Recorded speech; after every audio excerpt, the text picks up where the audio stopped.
informação.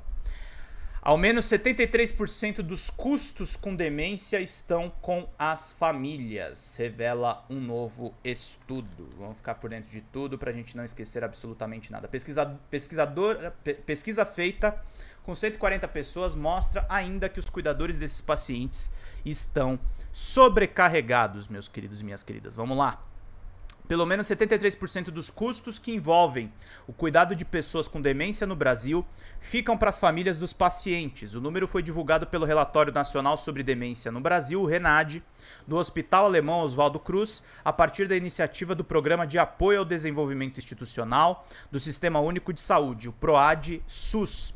O estudo revelou que, além dos custos, as pessoas responsáveis pelos cuidados estão sobrecarregadas e que a maior parte do tempo elas são as mulheres. O relatório mostra que esses custos podem chegar a 81,3% por parte do familiar, a depender do estágio de demência. Isso envolve horas de dedicação para o cuidado. A pessoa, por exemplo, pode ter que parar de trabalhar para cuidar. É importante que se ofereça um apoio para a família, afirmou a psiquiatra e epidemiologista Cleusa Ferri, pesquisadora e coordenadora do projeto RENADE no Hospital Alemão Oswaldo Cruz, em entrevista à Agência Brasil. Relatório enumera custos diretos de saúde, como internação, consultas, medicamentos e também recursos indiretos, como a perda da produtividade da pessoa que é cuidadora. As atividades relacionadas ao cuidado e supervisão da pessoa com demência consomem uma média diária de 10 horas e 12 minutos, aponta esse mesmo relatório. Vamos chegar em 60 pessoas, gente, vamos mandando superchats. Olhar para o cuidador. A médica Cleusa Ferri avalia que é necessário aumentar o número de serviços de qualidade que atendam às necessidades da pessoa com demência e também dos parentes. O familiar pode até ser um parceiro no cuidado, mas precisamos pensar nesse cuidador. Foto aí da Cleusa Ferri, que é a especialista que foi consultada lá pela Agência Brasil. A psiquiatra e epidemiologista Cleusa Ferri, pesquisadora e coordenadora do projeto RENADE, no Hospital Alemão Oswaldo Cruz, em entrevista à Agência Brasil. Para a elaboração do estudo, os pesquisadores entrevistaram 140 pessoas com demência e cuidadores de todas as regiões do país, com uma média de idade de 81,3 anos, sendo 69,3% de mulheres. Os dados foram coletados com pessoas em diferentes fases de demência.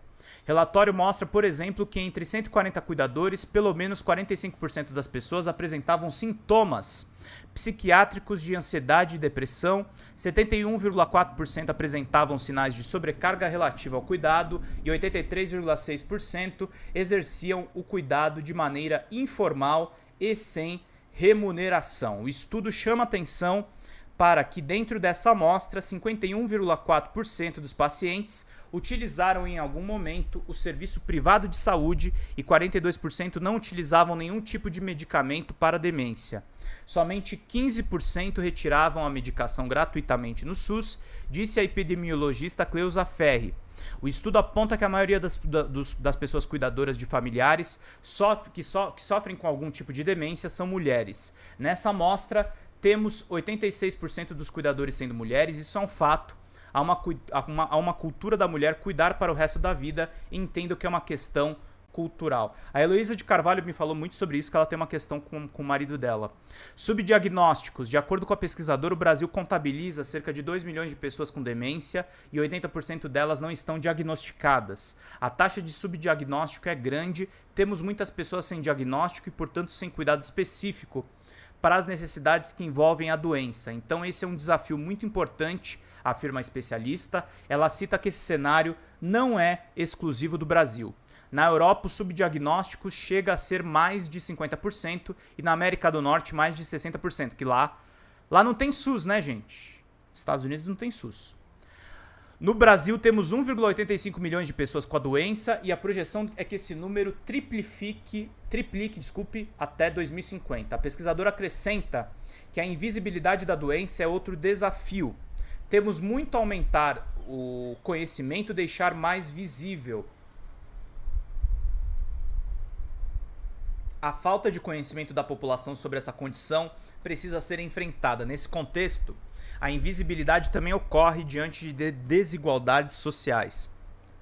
Em um cenário de 80% de pessoas sem diagnóstico, isso significa a necessidade de melhorar as políticas públicas para aumentar o conhecimento da população sobre demência. Há uma questão de estigma também, as pessoas evitam falar do tema e procurar ajuda. Essa situação na avaliação da pesquisadora também contribui para dificuldades de conscientização, treinamento de cuidadores e busca por apoio. Reportagem do Luiz Cláudio Ferreira, da Agência Brasil, meus queridos e minhas queridas. Muito importante aqui esse trabalho que a Agência Brasil faz.